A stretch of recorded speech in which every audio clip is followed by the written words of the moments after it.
Most of the basic GPIO Axia can do without Pathfinder.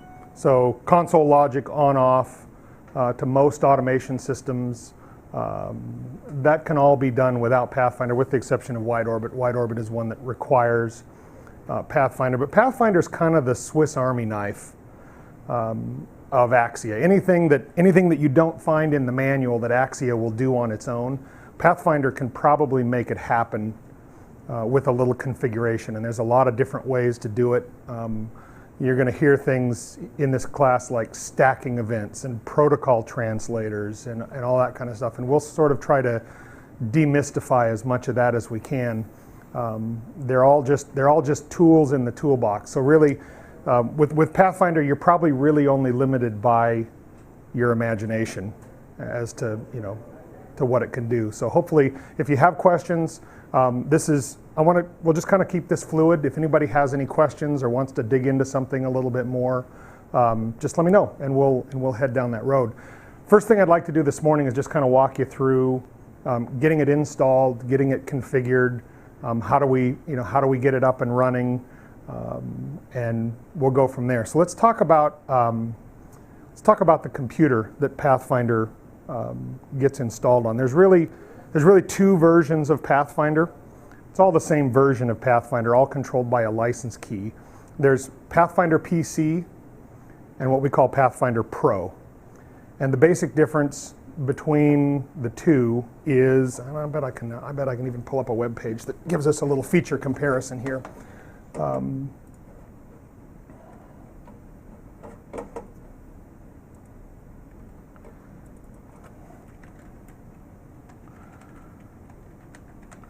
Basically everything that you would need from Pathfinder, whether it's software updates, your license keys, manuals, that kind of thing, is all obtained at pathfinderpc.com. If nobody's ever been there, if you've ever installed Pathfinder before, you've probably been there, because you have to, the license key that you get you basically get a request code, and to get the license key you have to log in and register that request code, and then it gives you a license key, and I'll show you that here in just a few minutes. But at pathfinderpc.com, there's a little version comparison.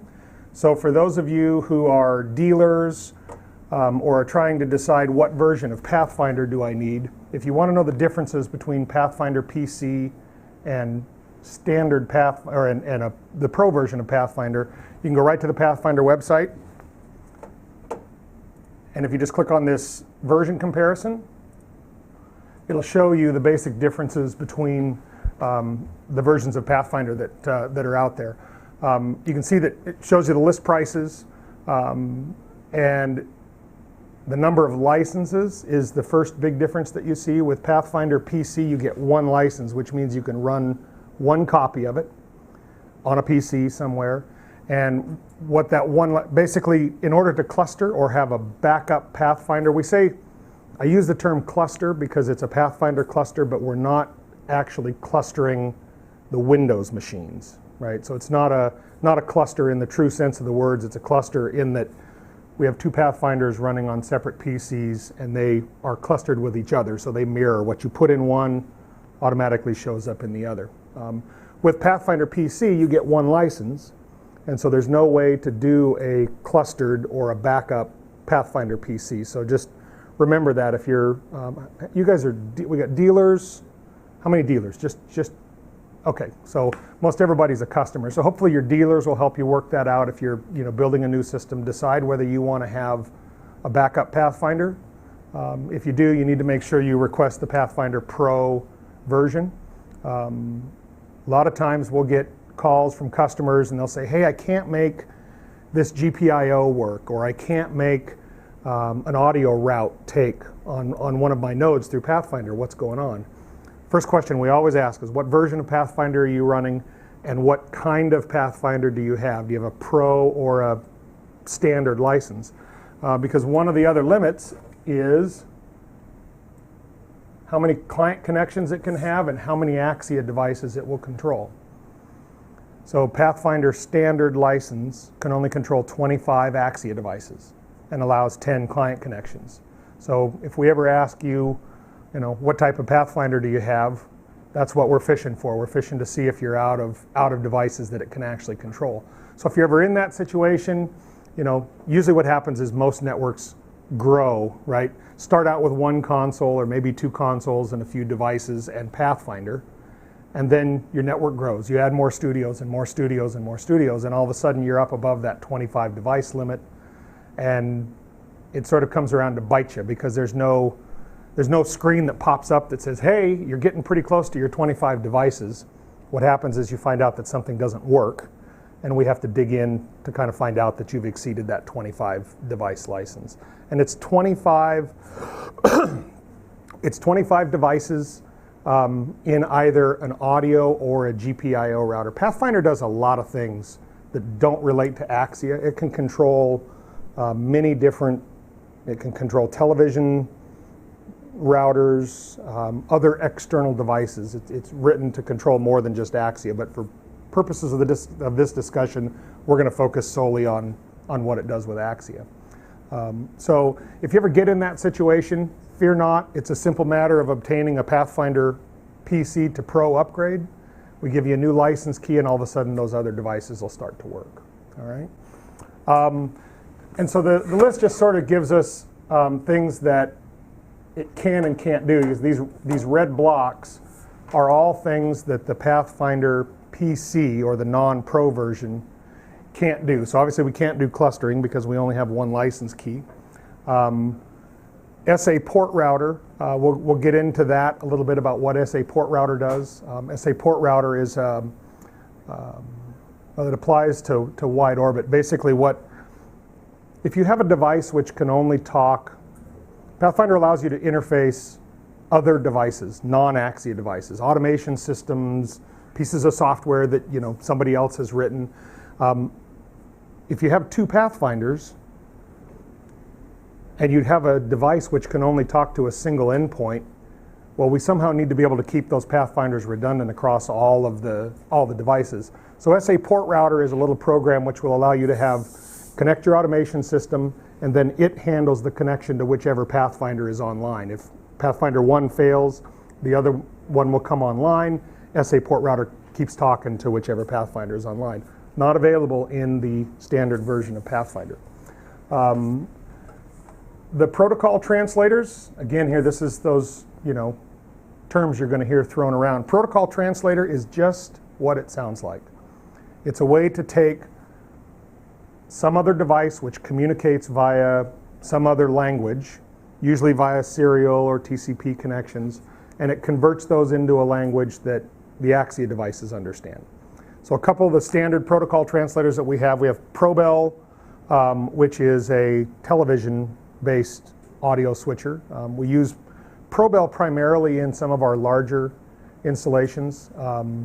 XM, Westwood One, they all have big Axia systems which are just routers, but their automation system talks Probell.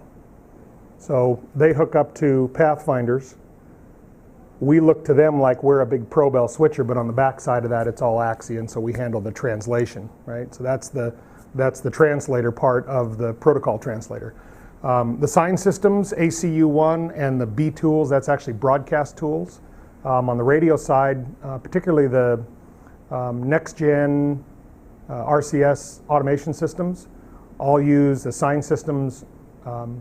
Before we had routers, they had these little 8-channel audio switchers, 8 or 10 channels or 12. I think some of them were larger than that. And that was the only switcher that a next-gen system could talk to, either a broadcast tool switcher or a sign systems ACU1 switcher. So we have this protocol translator which allows the automation system to sort of hook up and talk to us like we're a broadcast tool switcher or a sign system switcher, and then we translate that again to the Axia world. Those things are not available in the standard version of Pathfinder. So again, just a consideration if you're, for example, Jake here they're putting in a wide orbit system. We know that wide orbit has to have Pathfinder, and that they're going to require some protocol translators to make it work. So a Pathfinder PC version would not be a good candidate for those. If you have Axia consoles that have motorized faders, the standard version doesn't support motorized faders. It also doesn't support vMix controllers. So in each of our engine products, in the power stations or in the standalone element consoles that have a separate mix engine, GPIO, there's basically 16 5-channel virtual mixers inside that engine. And the PC version doesn't have control of those vMixers, on or off, assigning sources to the virtual mixers, that sort of thing. Shell commands we won't worry about. One of the other things that Pathfinder allows you to do is create software panels, which you can run out on a PC somewhere in front of an operator in an engineering shop. They're basically just duplicates of these button panels that you can create in a software environment, run them on a PC. And while you can create some basic panels, we don't support the web browser, we don't support metering, and again, no faders for those vMix controllers in the standard version of Pathfinder. So just when you're trying to figure out what version you need to be running, just come to the Pathfinder PC website, take a look at that version control. Most installations of any size really need the full version of Pathfinder, because you're gonna, part of the problem is right now you guys are kind of at the point, and this is where everybody starts, you start at the point where you don't really know what Pathfinder does, and so you start building 1 or 2 or 3 things, and all of a sudden the light bulb sort of comes on and you go, I wonder if it can do this, I wonder if it can do that, and the answer is probably yes, but you got to make sure you have the right version of Pathfinder to do that. Any questions on that so far? Okay. So in terms of a PC to run Pathfinder on, so next consideration is hardware. What kind of hardware are we going to run Pathfinder on? The Pathfinder is not a very intensive program. In other words, we're not converting audio. There's no audio that ever comes to or leaves the Pathfinder machine. It's simply controlling all the Axia devices. So in terms of the amount of horsepower that Pathfinder really needs, it's really pretty minimal. Usually if you're buying a modern computer with a modern operating system, if your hardware meets the minimum requirements of the operating system that you're running on, it's probably going to be just fine for Pathfinder. We don't recommend, however it will work, we don't recommend desktop operating systems for a clustered Pathfinder. Sometimes the desktop operating systems don't handle, just at the Windows level, there's a lot of connections, TCP connections to and from that Pathfinder computer. And sometimes the desktop operating systems don't let go of those connections very well. Somebody will come in and connect, and for whatever reason the device will disconnect, but the operating system thinks that the device is still connected, and what happens is you'll run out of connections, or the ability of the operating system to make additional connections, and you'll call and say, hey, I all of a sudden couldn't control my devices, but when I rebooted my Pathfinder machine, everything came back. Well, that's because we cleared out all the connections. So from an operating system standpoint, we recommend just about any, the feature comparison showed you that the minimum operating system was Server 2003. So that's really the minimum, and we don't care beyond that. Server 2003, Server 2008, Server 2012, 64 or 32-bit operating systems, we basically support the whole gamut. So run it on whatever machine sort of fits with however critical Pathfinder becomes in your organization, right? If it's a critical piece, you might want to have it on a server, just a 1-rack unit, HP or Dell server, got some rated drives, redundant power supplies, just a machine that's meant to be on and running, 24 hours a day, 7 days a week. Desktops, they get full of dust and crap and overheat, and servers are just some consideration to the actual hardware that Pathfinder gets put on. Here we're just installing it on an IBM desktop running on Windows 7. So you'll see that it does work. But one of the things that you'll hear from us is we don't really recommend desktop operating systems, although they work fine.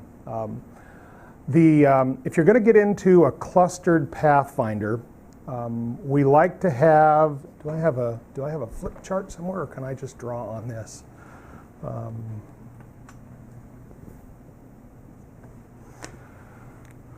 In order for Pathfinder to cluster properly, each Pathfinder needs to know whether the other one is alive or not, right? So there's this constant ping, this constant heartbeat between the two. So if we had, for discussion purposes, if we had a PC number 1 and PC number 2, and out here somewhere we had a network switch, your Axia network switch, maybe the office network. Typically what you'll see in a Pathfinder configuration is, because Pathfinder itself is not a Livewire device, so feel free to plug your Pathfinder server into a everybody knows that Livewire needs a proper switch, right?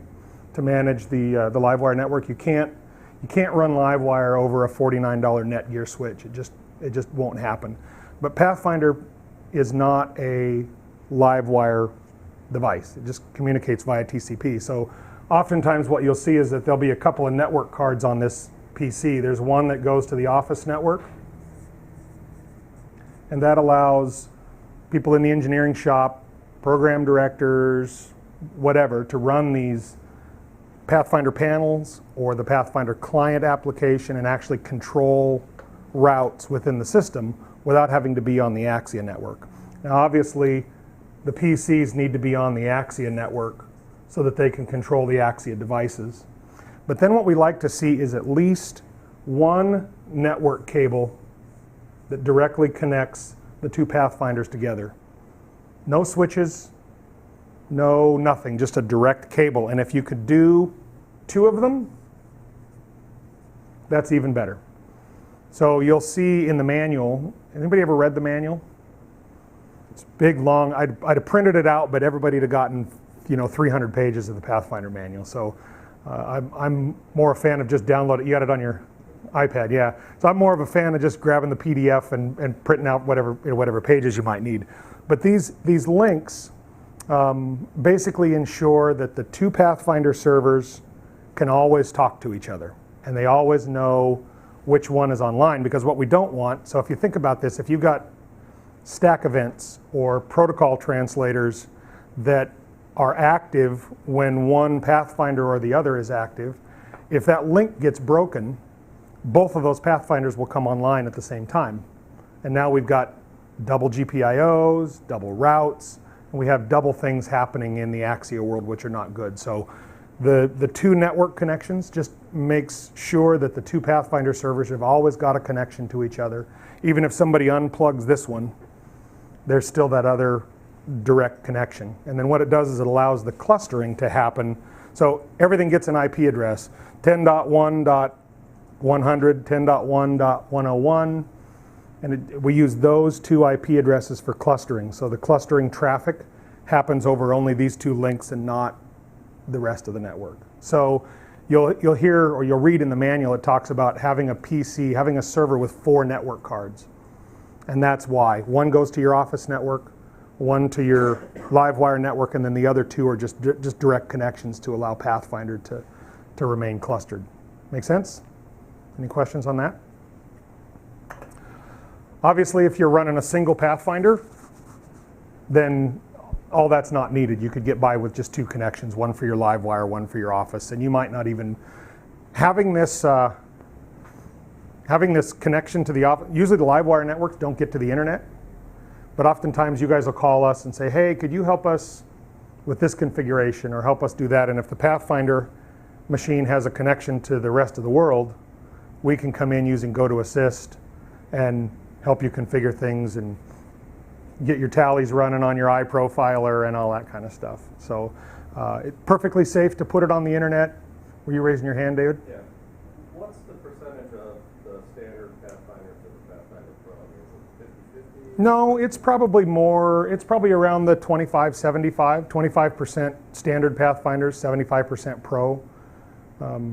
Pathfinder quickly becomes a pretty key link in that chain. And so it's, it's an important piece. Most of them that I've come across are all clustered, or should be, or are on the way to doing that. Okay. So we talked about the hardware, talked about the operating systems. Let's talk about remote access to Pathfinders. Yazid, go ahead. Before we move on, just on the hardware, whatever happened to Pathfinder Core? Initially, we sold Pathfinder Core, and then Pathfinder Core is, so this is a Windows application, has to run on a PC, and some people are just afraid of Windows programs, putting them as a critical link in that chain. I will say that I've seen people's Pathfinders that just run and run and run and run and run, and nobody ever reboots them or does anything to them. Nobody typically gets taken off the air. If you have to reboot, that's the reason why you have a clustered Pathfinder. You can reboot either one of these, without really affecting your operation. But still, there's a faction of people out there that are Windows haters and don't want to put a critical Windows machine. So Pathfinder Core is more of an appliance. It's built on our engine platform.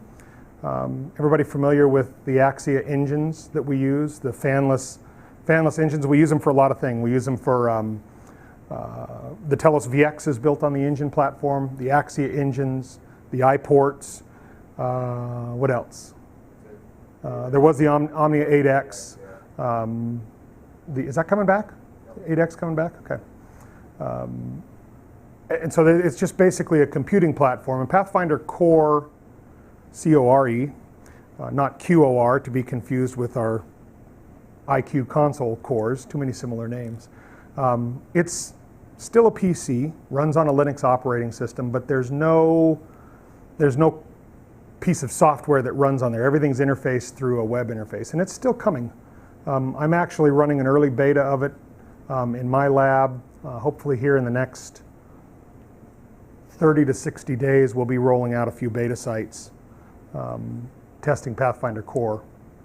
And it's all web interface driven, so you'll just go bang on it on a web interface, and all of these protocol translators and stacking events and all the things that you're set up will just be, it's all drag and drop. It's a very nice product. It's just been a lot.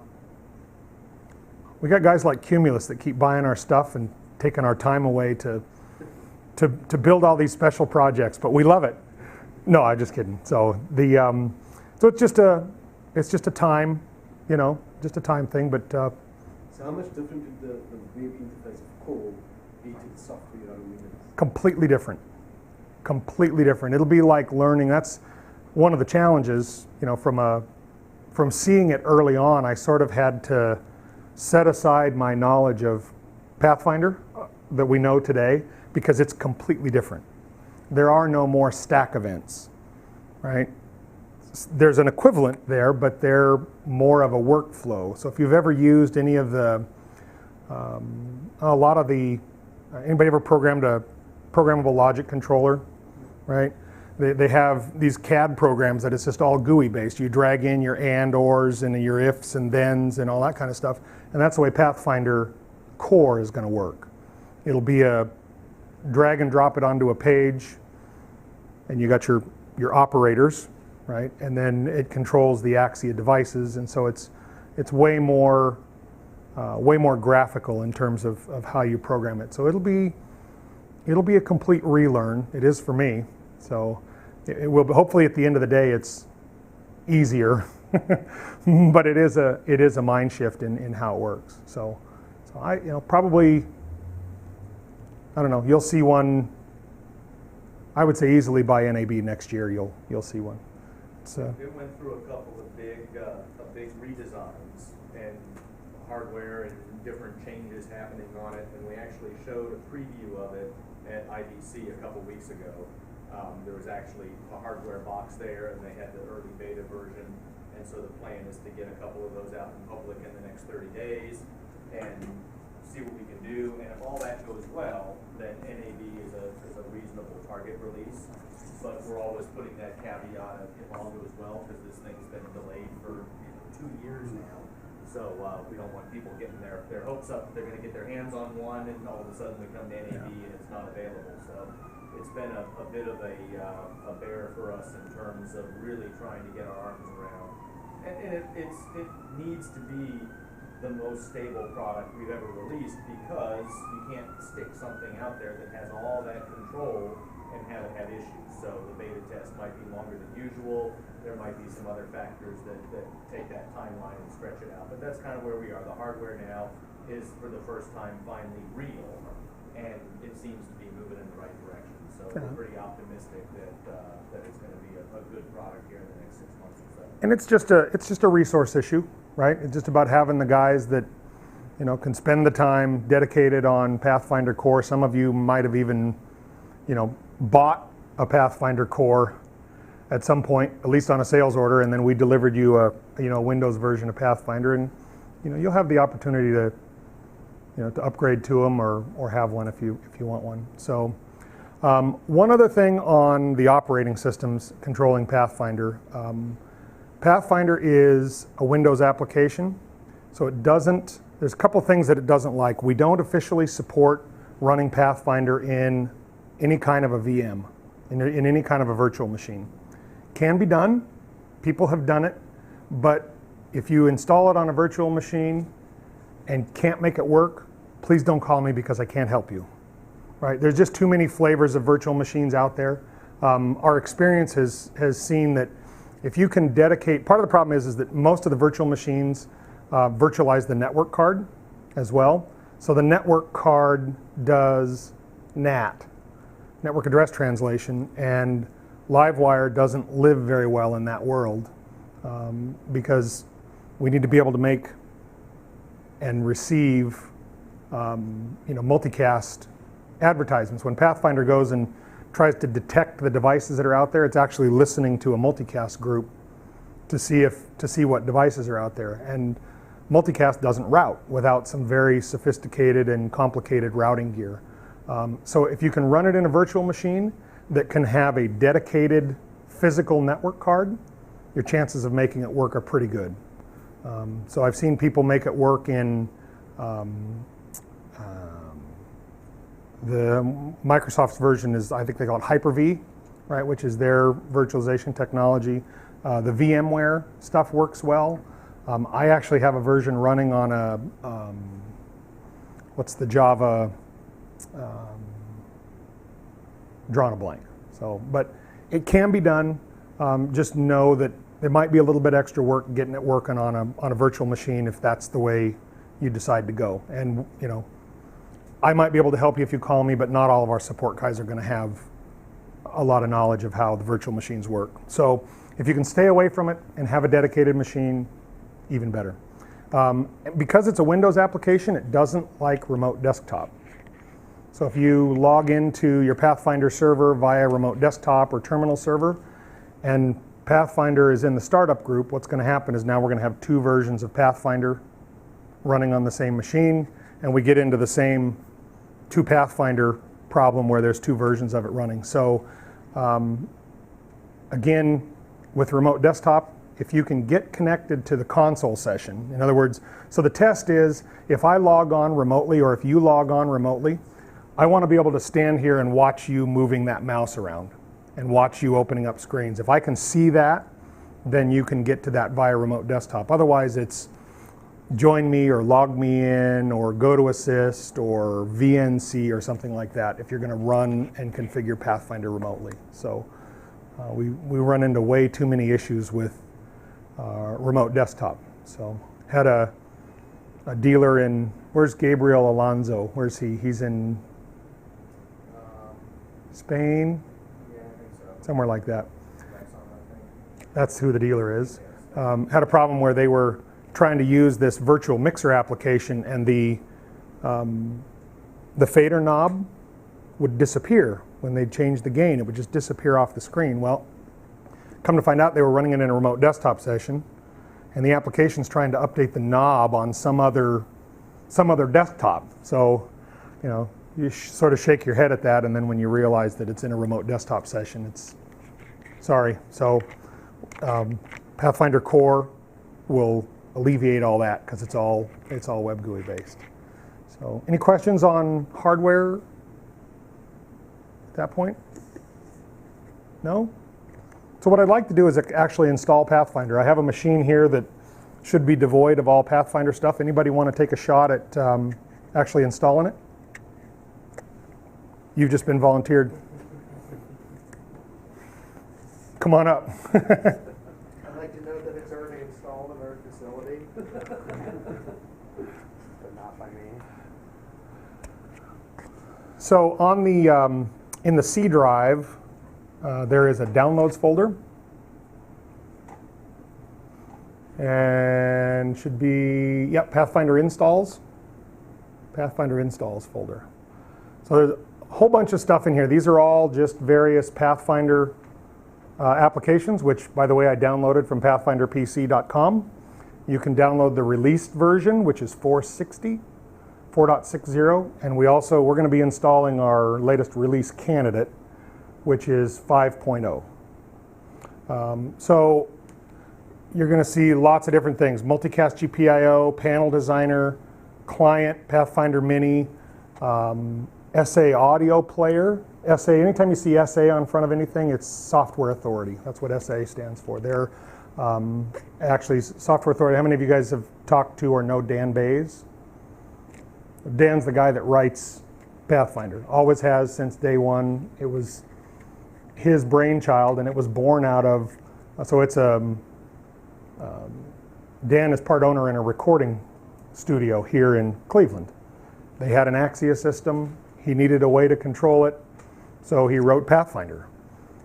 He's also the guy that wrote if you've used our Telos products before, the Zephyrs, what's the Zephyr remote software, the assistant producer software, that's all written by software authority for us. So anytime you see SA on front of anything, that's what SA stands for, is software authority.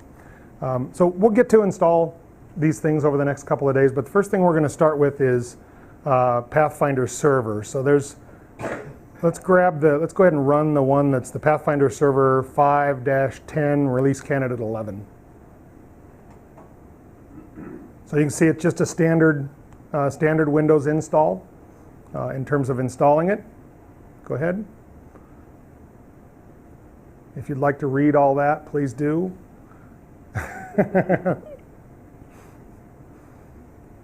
To me, it just said, I like, you guys, everybody watches Charlie Brown, right? You hear her teacher in the background, and wah, wah, wah, wah, wah, wah, wah, wah. That's what all that legalese is.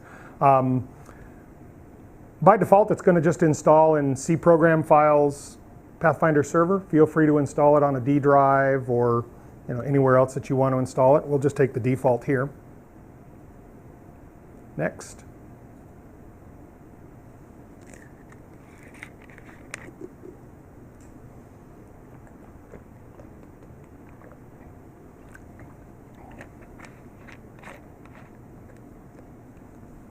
It'll go, I promise.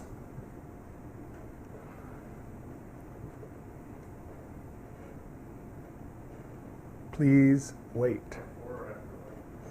Hey, don't you have some support work to do?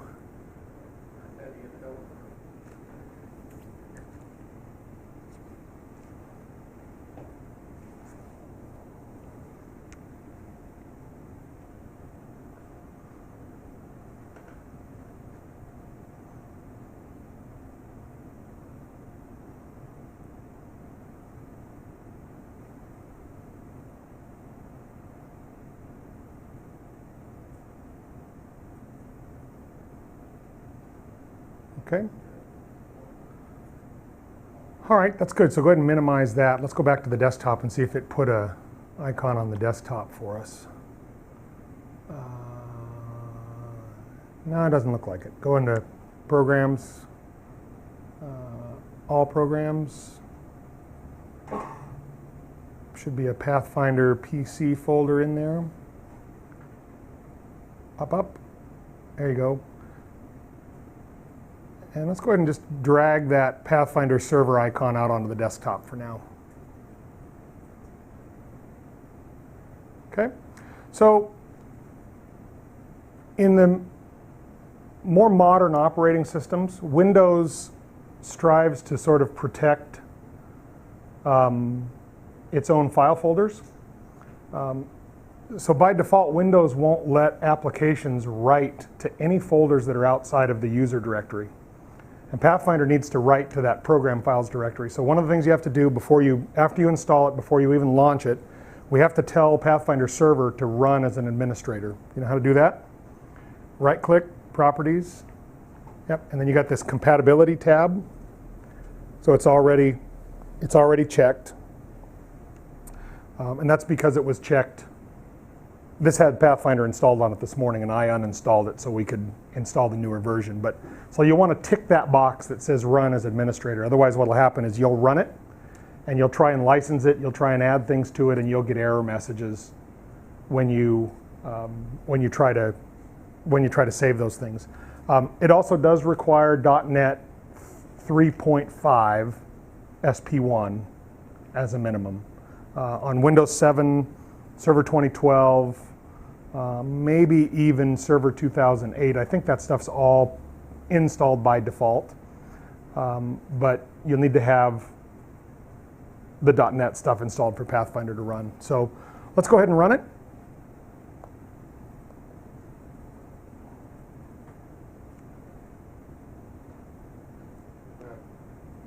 That's right. Okay. So there's our basic Pathfinder. No routers, nothing configured, and it even came up and so it knows Pathfinder. So this would be an upgrade process. Normally what would happen is when Pathfinder first came up, it would ask you for that license code and key. And what you're going to get when you buy Pathfinders, you're going to get one of our fancy little DVD cases. Inside that case is going to be a sticker, which has what we call a request code. So go up to File and Licensing. So that's the box that would pop up when you first run Pathfinder. And what you're going to have is that top line. You're going to have request code, but you'll have no key. And you'll say, where do I get my key? So to get your key, you're going to go to, down the bottom, I've got that Internet Explorer running there. You're going to go to pathfinderpc.com, and one of the links is license creation and support. And you'll have to create an account. We won't spam you, we promise. You'll put in your email address and a password, and then you'll enter in that request code, and it will give you back the license key. And that's how you get those codes. Now notice I've got a couple of different ones on there. I've got a Pathfinder Server Pro upgrade. Somebody had a standard version of Pathfinder, and that request code and key upgrades their Pathfinder to the newer version. So in order to cluster properly, you can't use the same license key and request code on both Pathfinders. If you try to put the same key in, your cluster will never work. So the license keys need to be unique. That's why we give you 2 of them. So just go ahead and, for now, let's just go ahead and copy this first key. And then I want to put that key, not that one. Do the second line down, the Server Pro key. And then go back to that, and put that in the license key. And then do the same thing with the request code.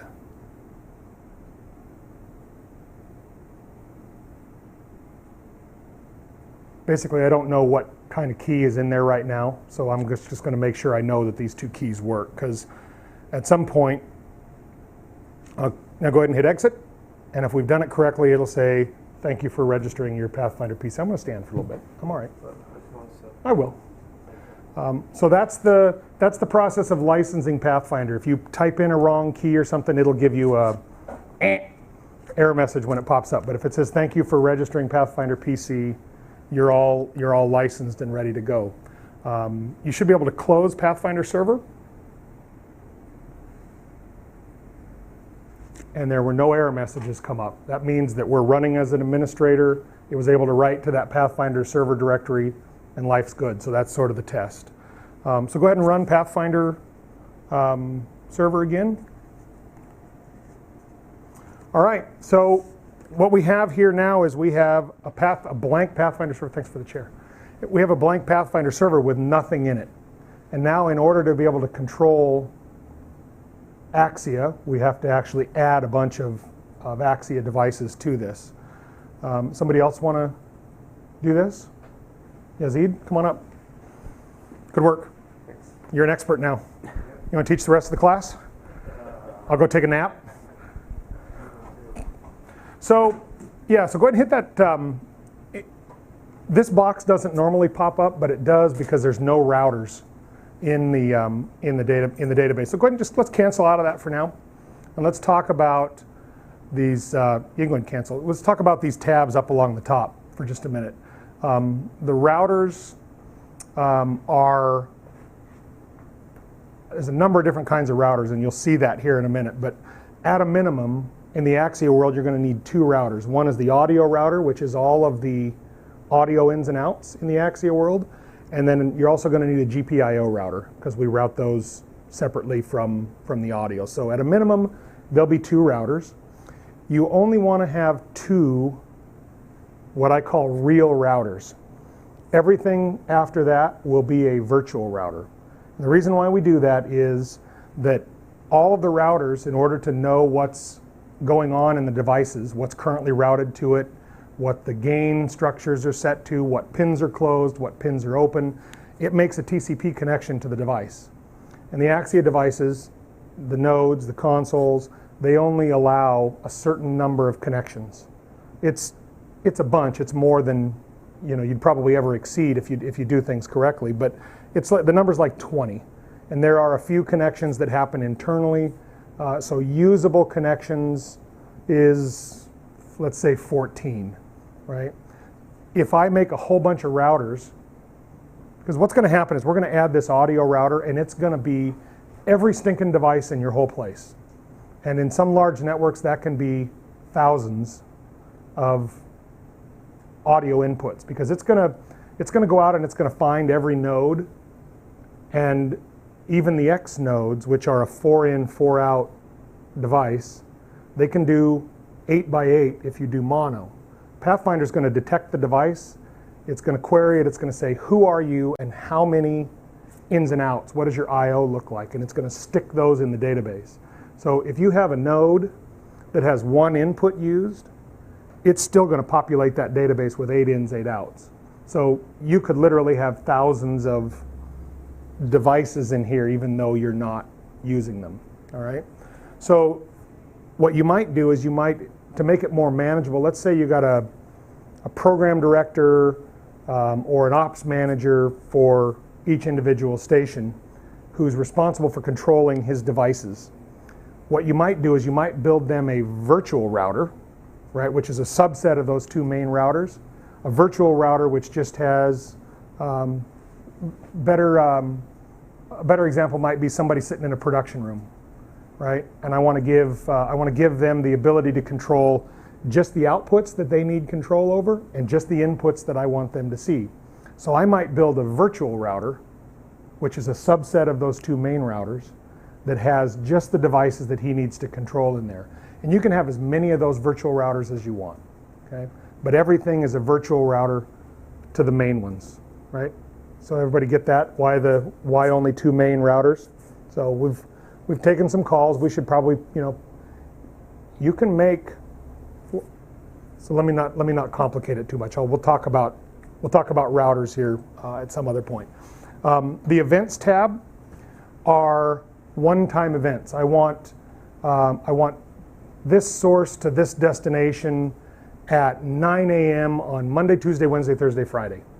I can put that in there as an event, and it happens based solely on time, and it happens every time I've told it to happen. So if it's a repeat, I can just set it as a one-time event, and it'll expire, or I can make it repeat, just all in how you set up the events. And we'll actually go through and add some of these, but I'm just trying to give you a basic overview of what these tabs are. Stacking events, that's where you're going to spend most of your time in Pathfinder, is building stack events. Stack events is where sort of all the magic happens, because it's the if this then this, and this, or this, that, and the other thing, right? So it's stacking events are where the logic really resides. When I get a contact closure, I want to flash a button, I want to change a route, and I want to close some other output on a GPIO. So that's what my stack events do, and we'll get into. That's probably where we'll spend the lion's share of the next day and a half, is building stack events to control button panels, to control consoles, and you'll get to kind of see how all that stuff works. Stacking events might be something like, I want to monitor for silence. Silence can be monitored at either the source or on the output of the node, and I want to monitor for silence, and when that silence happens, I want to take some action. That might be to change a route, it might be to set off a little alarm, flash a light, might be to send an email to the engineering group saying, hey, such and such a station was silent for more than 30 seconds. Backup audio routed, right? You can put anything in that message that you want to do. So stack events on the protocol translator tab, that is where those protocol translators go. So if you had an automation, so let's say you had RCS next gen in your facility, you would create a protocol translator for every one of those sign systems switchers or the broadcast tool switchers that you needed to control. So your protocol translator tab, may have 1 or 2 or 5 or 10, different things in it. Sort of depends on, and it's a really good tool, even if you're not using it for Pathfinder. One of the things that the protocol translator can do is sometimes you'll have a need to, so I'll give you an example. Transmitter remote controls. A lot of older transmitter remote controls can only communicate via serial, RS-232. And so sometimes it's hard to get that RS-232 data from your transmitter down to some other device at the other end of the line, which is also serial. So you could use a protocol translator to take the serial command in, convert it to TCP, pass it to the other Pathfinder, and then on the other end, convert it from TCP back to serial. So it literally is just a protocol translator. What you do with it is completely up to you. In other words, it can translate serial to Ethernet, Ethernet to serial, and not have to have anything at all to do with Pathfinder, right? So let your imagination run wild what you do with the protocol translators. The panels tab is where you build and manage these software panels that we talked about. You're going to run a little software panel in a production room where the program director can say, I want to listen to, or the production director can listen to an ISDN line, or you can listen to the MARDI feed, or you can listen to a satellite feed. And so that's, panels tab is where you see those panels, it's where you build them, change what they do, that sort of thing. Logs is pretty straightforward. Pathfinder has a pretty extensive logging facility. It can save them to a file, it can save them, push them off to a syslog server, but you can monitor literally everything that's happening in the Axia world and for what Pathfinder's doing. So if you wanted to record every GPI that came in, let's say you got a radio station that runs satellite and you don't know whether you're getting your contact closures from the satellite, right? If you've got them hooked up to an Axia node, Pathfinder will record. Basically that node tells Pathfinder, hey, I changed, I opened, I closed, right? So we can log that. Even if Pathfinder's not doing anything with those contact closures, we can record that somebody pushed a button on a console, even if that button's not doing anything, right? We can see that, I didn't push that button. Yes, you did, you pushed the button, it's right there in the log. So the logging is pretty extensive. By default, it's not all turned on, because if you turned it on, your log files would be huge and you'd never find anything that you're looking for. So we'll talk about setting up logs and how to specifically kind of, configure those to do exactly what we're looking for. Al, we did that sort of at your place, right? We're looking for very specific things. So we turned on the logging to just track those specific things, right? And then in addition to that, the logs can be as granular as, okay, so I got a contact closure. That contact closure is a qualifier in my stacking event. In other words, when I get the contact closure, I want something to happen. We can see that we got the contact closure, first of all. We can also see if it was evaluated as a qualifier in a stack event. And even if it was evaluated, it'll tell us then again whether it met the criteria for that qualifier or it didn't meet the qualifier for that criteria. So you can really drill down in the logs, and we'll show you how to set all those things up. And then the clustering tab, right now we only see one Pathfinder in here because we don't have a cluster set up. We're going to do that before the end of the day. We'll set up a second machine and kind of show you how to get the cluster working and what that looks like. This is a good tab to see what's happening. We can see that our Axia Demo 1 is listening and that the event system is running. Those are kind of the two important bits that you see on this screen. If we had a second Pathfinder in there, what we would see is that the second Pathfinder would say, instead of listening, we would see it was connected. In other words, the two Pathfinders are talking to each other. And what we want to see is that the event system for the backup is in standby. What we don't want is two Pathfinders that both say event system running. So just on the clustering tab, you won't ever really do anything on this tab other than just look at things and see how they're working. So any questions on that so far? We will come back to each one of those and spend some time building panels, adding stack events, protocol translators, all that kind of stuff. Any questions before we move on? No? I want to say I love the logs thing. I've used it. It's awesome. I've proven that people didn't hit dump buttons when they were supposed to hit them multiple times. And it's saved us like even that. One of the logs are invaluable because one of the things that happens when you get into a network environment is it's sort of this mystical thing to everybody in the radio station, right? There's no wire. How can it work? There's no wire going from point A to point B, right? If you pushed the button that was wired and it didn't work, well, you'd go back and you'd check your wiring, right? Well, how do you check your wiring in an environment like this, right? So those logs are invaluable, and the more you use them, the more valuable they'll become. But they can be a little daunting getting them set up, and frankly, that's why guys like me have a job, right? Hey, Brian, it's Gino. I'm trying to track down whether anybody's pushing this dump button or not. Has that ever happened, Gino? Oh, yes. Yes, it has. So I'll log in with you. I'll show you how to set up the logs, what to look for in the logs. But after you've done it a few times, right? You know, Gino's got it figured out. It's not so difficult that you can't ever do it on your own. But it is. The first time you get in there, it's like, where do I click? What do I do to actually get the logs set up the way that I want them? So, okay, so that's the layout of Pathfinder. Now we need to add some devices so that we have something to control. So if we go back to the routers tab, we're going to add a router and hit that drop-down list. These are all of the different kinds of routers that you can add. VideoQuip, Z Systems, Sigma Family, NTI, XI, Everts, Z Systems, Gateway Router, Virtual Router. Gateway Router is an old legacy thing. You'll probably never use it. If you ever need to use it, you'll have to call one of us because we don't even know how to use it. So for the most part, you'll probably not use most of these router types, but the ones that you will use are going to be that Axia audio router and the Livewire GPIO router.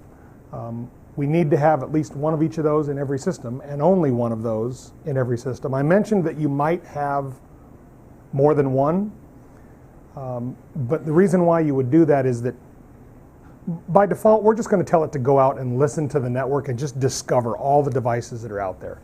If you were going to have multiple real routers set up, you would build them the way you wanted them. In other words, Livewire audio router number 1 would be just for this station, and it would be just the devices that are for that station. Router number 2 might be just the devices that were for another station. But what we find is that most of the time, there are some number of shared resources. And if you don't have it in one router, and somebody needs that source of audio, they can't get it. So usually there's one big flipping router for everything, and then we create virtual routers where we need them. So let's start with an audio router. And it's just we're just gonna step through this process. It'll pretty much tell you everything that you need to know. So go ahead and next. We got to give it a name. Call it anything you like. Call it anything you like. Audio. Anything will work. So call it anything audio. Okay, and then a description if you want to put one in there. Description is optional, but the router name is good. So next. This is the screen where we're going to decide how we want to add devices to this router. This particular machine has 2 network cards in it. One of them is that 10.0.3.10, or 192.168.0.196. One of those is my Axia network, one of those is my office network. If I check the box is going to control what network Pathfinder goes out and looks for devices on. And in this case, we don't want to do the 192.168 network. We want to do the 10.0.3. If I were just adding a single device, I could click the Add button that's over on the left-hand side there. Go ahead and click that. And if I knew the IP address of the device, I could just type in the IP address and it would add that one device. Because the process of scanning the network and then going and interrogating all the devices is a little time consuming. And if you know you only need to add one, you can just go to this Add button, type in the IP address of the one, and it will add it to it. So go ahead and cancel that. And let's just go ahead and hit the Scan button. Take a break. So what it's doing right now is it's listening to the Axia network. It's actually subscribing to, this is a good opportunity to talk about Livewire in general. You guys, how many people have programmed your Axia switches for Livewire before? Everybody done that? Have you guys done that? So you know we're doing that because Livewire is a multicast protocol. Standard old internet IGMP multicast groups. IGMP, right? Anybody know what IGMP stands for? You cheat. Internet. It is Internet Group Management Protocol. And what that allows us to do is it allows us to be able to control at the port level on the switch what ports get what traffic. So everything in the Livewire world breaks down to a multicast IP address. And there are a couple of important bits in the Livewire world. Hoping there's an eraser here.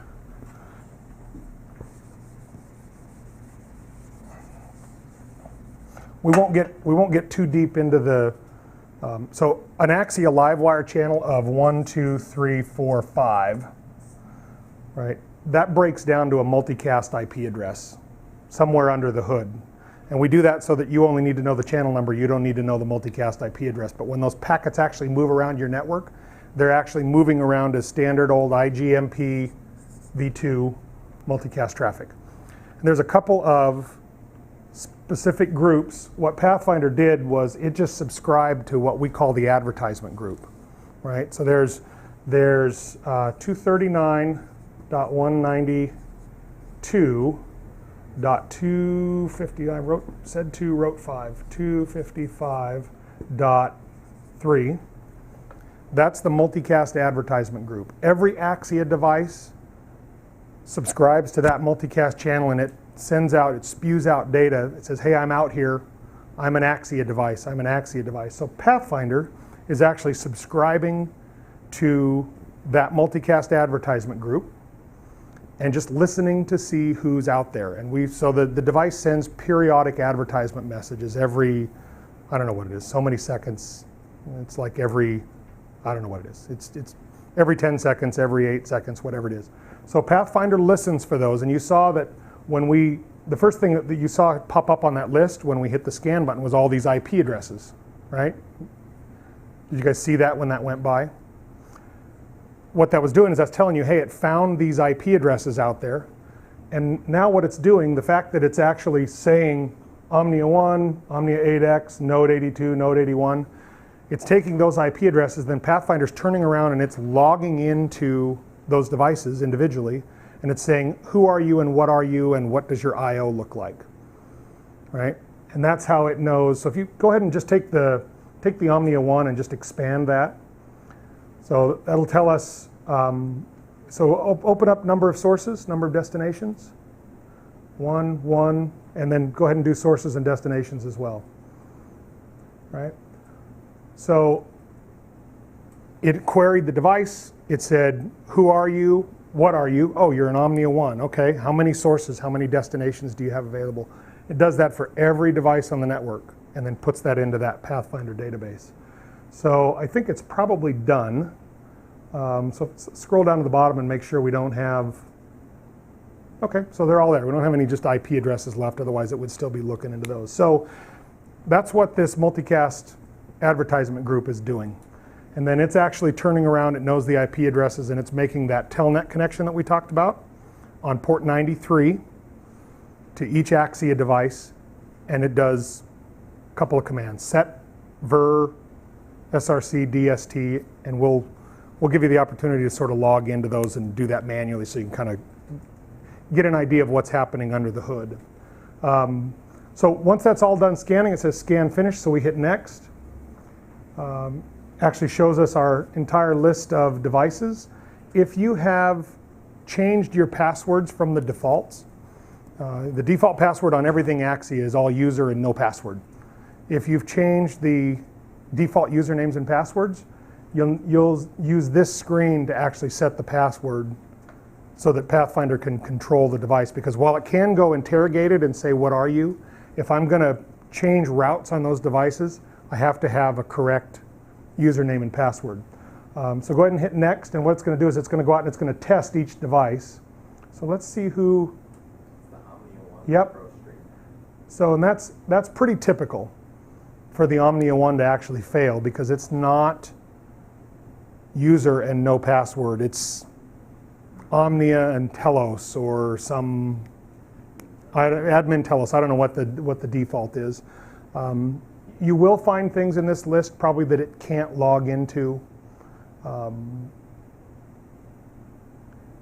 Even though we build it and it's all Livewire, sometimes we violate our own protocols. It's having one team doing this and another team doing the other, and it just is what it is. So don't get overly concerned with the fact that it times out or says that it can't log in. And if you have a really large network, sometimes you'll get falses, right? Where it'll say it can't log into a device, and that's because there's so many devices that the PC isn't responding quickly enough on all the devices. So if I see something, if I saw a node that said false, and I go to the IP address of that node and I type in user and no password, and I log in correctly, there's a pretty good chance that it's just giving me a false indication here. So what I would do is I would back up,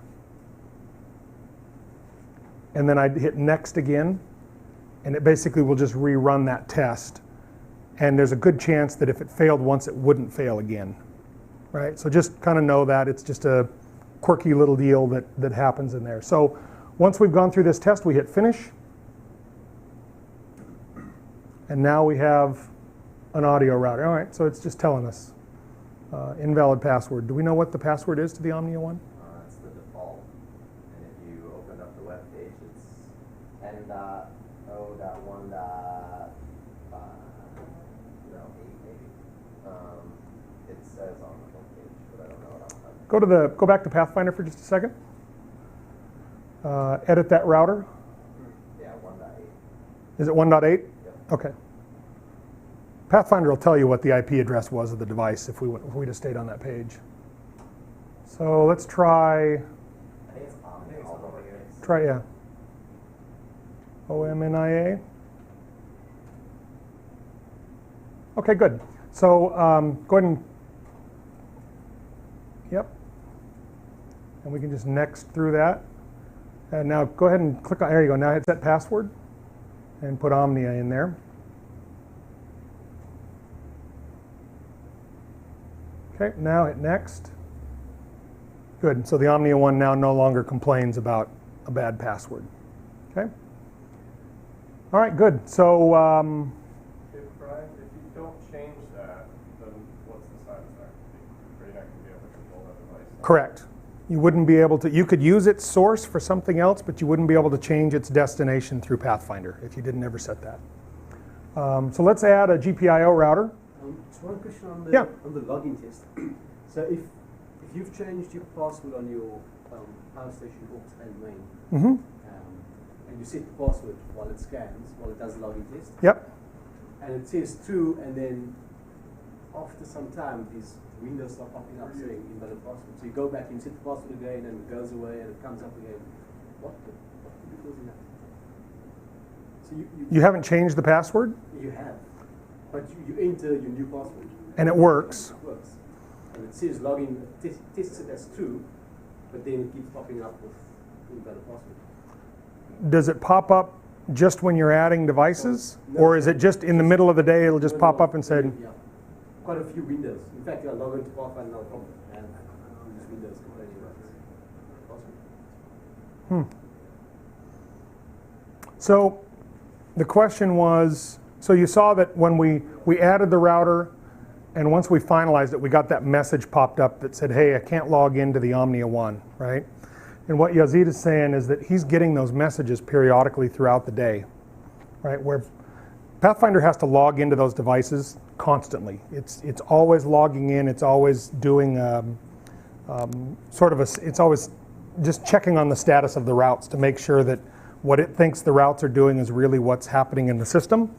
And what's happening with that message is it's trying to log into his power station and it can't. So I would start looking at the network and how it was configured. Are we plugged into properly configured switches? Do we have some kind of a access port versus trunk port configuration on the Axia side where maybe some of the Livewire stuff might be flooding some of the ports? Maybe we have a network issue on the PC where it's trying to, so just real quick, this is a nifty little tool. Go ahead and click on, can you pull up a command prompt for me?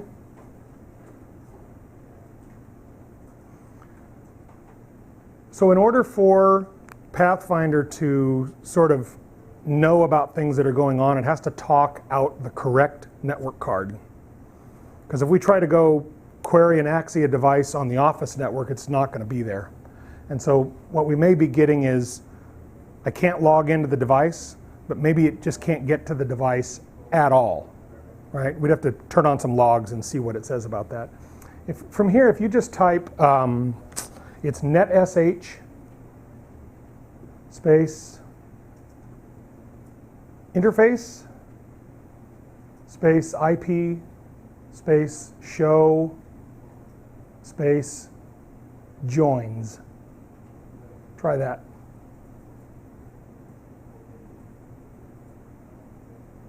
Okay, so pull that, just drag the bottom of that box down, just so that we can see the whole screen and then scroll back up. Okay, so what that's telling me is what multicast addresses Pathfinder is actually subscribed to. So I can see, so I'm looking for my multicast. Oh, it's not subscribed right now. But so basically what I'm looking for is, so I see these 239, 192, 98, 13, 255, 250, oh, there. So this is 239, 192, 255.3. That's my multicast advertisement group. I can see that it is bound to interface 11, which is my Axia demo network. If this multicast address were showing up down here on the TLS Corp network, wouldn't find anything. So this is that command is a little tool that can tell you what network cards Pathfinder's trying to communicate on. Obviously, this is the right answer, right? All that multicast stuff is happening out here on the Axia demo network. So that's some of the troubleshooting that I might do with Yazid, is have him do this and see what network cards Pathfinder was actually talking out of. If you go over here to my network places, Open Network and Sharing Center, change adapter settings. Is this already done? Oh, where's Addison? This is where my 2 network card, I'm assuming everybody knows how to do Windows, so I'm not going to get too hung up on how to change network adapters. If you need help with that, call me, but not for the purposes of this class. So right click on our Axia network, go to properties. On the TCP/IP v4, go to properties. Click on advanced. So this automatic metric can sometimes foil things up on a Pathfinder machine. A metric is, if you just Google it on Microsoft's site or Google Windows automatic metric, basically what Windows does is for every network connection in the computer, Microsoft assigns a metric number to it based on some criteria. Speed of the link, whether it's half duplex or full duplex, whether it has a gateway, whether it has DNS. And so what it's trying to do is it's trying to determine what the best network connection is on the PC. Well, that's not always the best answer, right? So the automatic metric, it goes out there, it discovers it, and it assigns some random number between 1 and 255 to this automatic metric. So if I had a corporate network that were better than my Axia network, Windows might assign that a lower metric number, but that's not really what I want for purposes of this machine. So if you uncheck that automatic metric, lower numbers are higher priority. So if I put a 1 in there and then hit OK, and then OK again, go ahead, close it. Now that protocol on that network card is the lowest metric and will be used first. So what I've done is I've basically just foiled Microsoft into saying, no, I don't want you to do it automatically. I want you to do it. This is the one that I want you to use. This is an Axia computer. I want you to use that interface metric. So one of the symptoms might be you'd go to Pathfinder server and you'd scan for all of your devices and you'd find nothing, right? You'd say, hey, I got the right checkbox checked. I'm on my Axia network, but I'm not finding any devices. And what you'd probably see if you did that NetSH interface IP show joins, you'd probably see that the multicast advertisement group was on some other network card and it was listening on some other network other than the Axia network. Okay, so that's just one thing, Jake. Would you disable the Axia protocol on that secondary link? Does this one have one?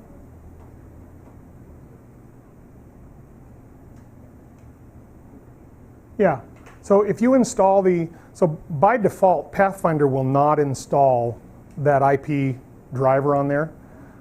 Let's say for a second, maybe this is your Pathfinder machine, but you're also running iProfiler on it, the logging software. That would mean that you'd have the IP driver installed.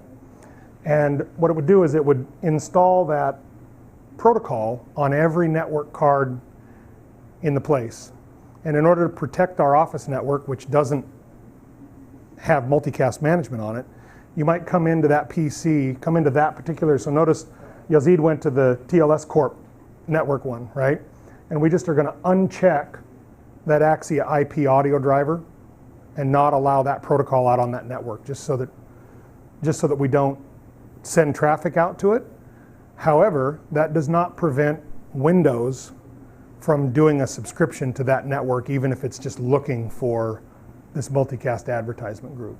So in terms of building a PC, putting it on the Axia network, you definitely would want to uncheck that box on any network that didn't need it, right?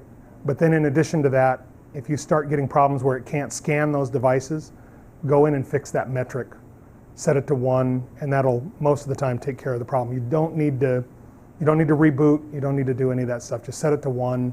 Matter of fact, as you're installing, if you just want to just set it to 1 and be done, probably no harm in doing that at all. So let's add an audio router to that. Or I'm sorry, a GPIO router. Anybody else want to do it? Anyone? Anyone? You're up, Yazid. Go right ahead.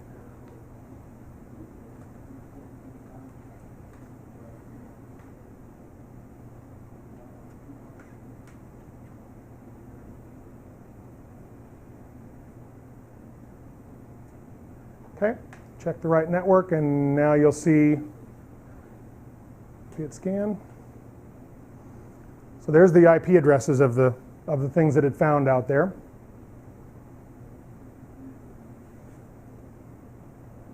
It's going to be the same list that it found last time, right? No, it's actually going to be different because we'll have different GPIO. This list initially of the IP addresses should be the same because the devices, when they advertise that they're out there, they don't differentiate who they are or what they are. If they're an Axia device, it sends a message out to the network, says, hey, here I am. And then now we're into the process where it's actually querying the individual devices.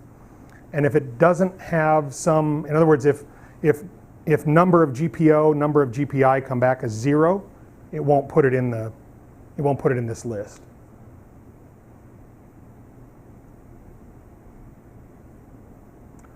One other thing I do want you guys to know, the core, the IQ, Radius, rack and desk on the core-based products do not have full integration with Pathfinder. Probably never will.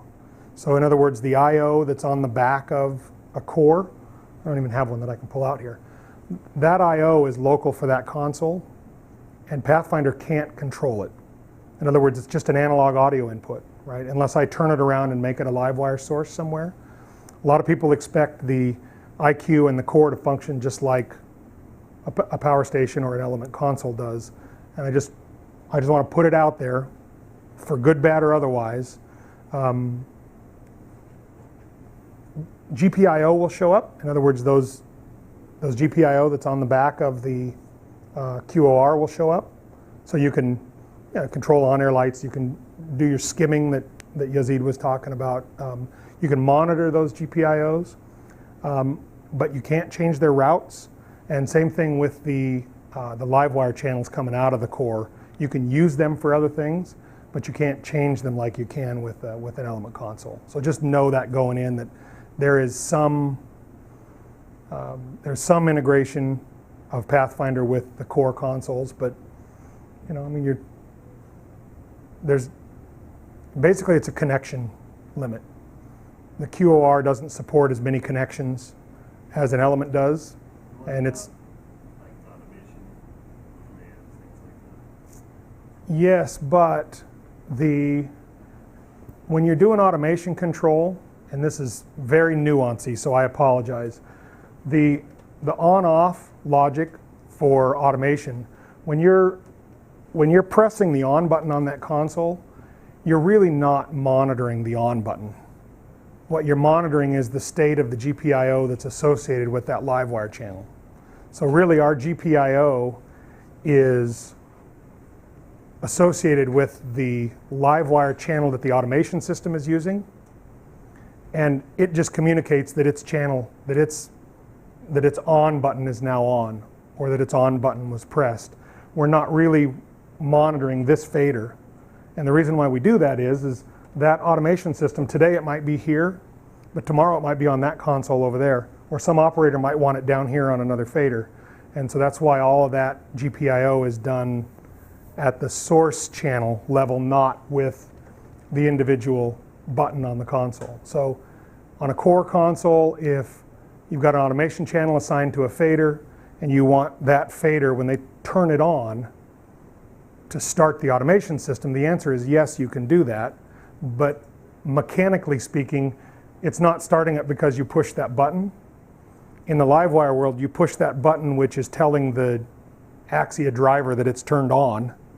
And then the Axia driver is what's really communicating to Pathfinder or back to your automation system. You understand the difference there? I realize that's really nuancy, but so that from a core console QOR, not CORE as in core switch, but from a core console perspective, if we say there's no Pathfinder integration, that's true, but that remote start is not monitoring the console, it's really monitoring the GPIO driver. So thoroughly confused by that? I was for a while, so don't feel bad. Okay, so yep, so again we're to the, did you cancel? Oh, you already did it. Okay, so we're at the same procedure, right? We found all the devices, we logged in, we found out what they were. Hit next. We'll go to the screen where we can set any passwords. If there's an Omnia 1 on there, okay, good, so everything succeeded. So finish. So now we have 2 routers, audio and a GPIO router. And from there, you can start the world is your, what's that? Never mind, I don't know what I was thinking. But they,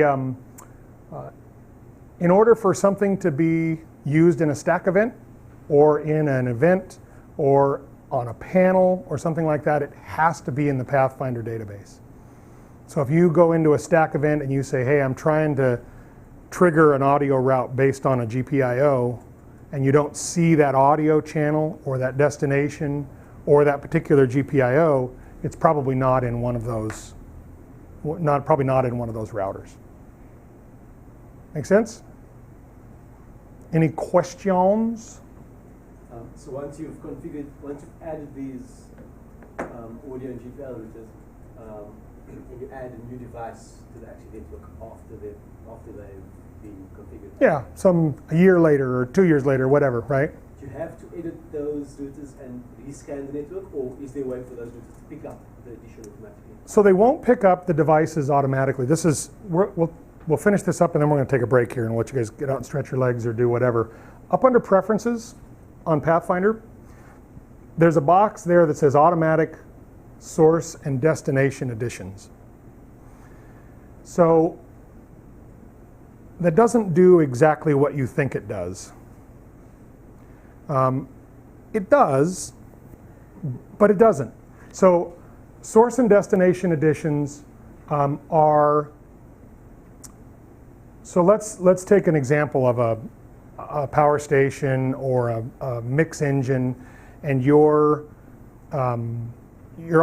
adding some new virtual mixers, or you're enabling some outputs or some sources that weren't initially on the system. So let's even go simpler than that. Let's go to a GPIO node. I got 4 inputs on my, an audio node. 4 inputs on my node. I'm only using 2 of them. So these other 2 inputs are disabled. Because they're disabled, they don't show up in Pathfinder when we do a scan. So if I all of a sudden plug a new source in to this 3rd input and I enable it, it won't by default just show up in my Pathfinder database. Right? So if I come in here and I tick this box that says Automatic Source and Destinations Additions, every few minutes it'll go out and it'll query the devices and it'll look to see if there's anything new, and then it'll add that into that database automatically. Okay? So the Automatic Source and Destination Additions are for sources that already exist on devices that are in our Pathfinder router. Right? So if I were to put in a new node,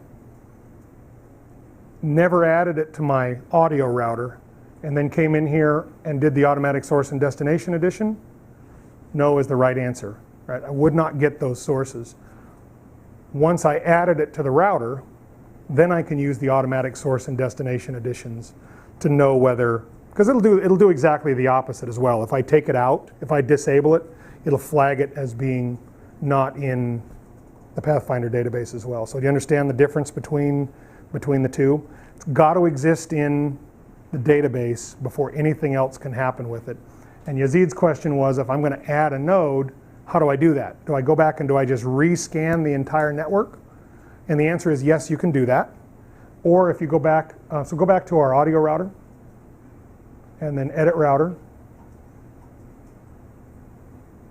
And right there where it says add, you can just type in the IP address of the device, and it's much quicker, because you saw how long it takes, right, to recognize all the devices and then log in. If you just say scan, it'll do that whole process over again, and you'll be sitting there twiddling your thumbs while you're waiting for that one device to add. So once your network is built, it's far easier to just type in the IP address, and it'll add it to the bottom of the list for you when you do that. Make sense? Is there a reason why I mean, you could select or deselect the auto on the previous menu, correct? Is there a reason why you would not just leave that enabled? Probably on most modern computers, no. That process is a little intensive. So it can cause delays in how Pathfinder still to this day is a single-threaded application. In other words, even if I have a multi-core CPU, Pathfinder server is only going to use one of those cores. So it's really a serial device in that instance. So if it's out scanning for new sources, then it can't process stack events, it can't change routes. So just as a general rule, I leave that turned off unless I need it, right? So, but there's certainly no harm in leaving it on, especially on, you know, average size networks, right? If you have a very, very large network and it has to go out and scan, you know, 300 or 500 devices, that can take a lot of time, right? So my suggestion would be to leave it unchecked. And it'll only foil you a time or two before you remember, I gotta go turn that on. Why isn't my source there? I can see it in my router database, but I can't find my source. Go tick that box and give it a couple minutes and it'll show up, so. All right, so while we're on so go ahead and go to the route names tab. I'm sorry, you're in the right spot. Route names button down there right next to edit router. And just drag that window out so that it opens it wide up. And then if you shrink those columns just a little bit, sorry. Look at there, some extra stuff.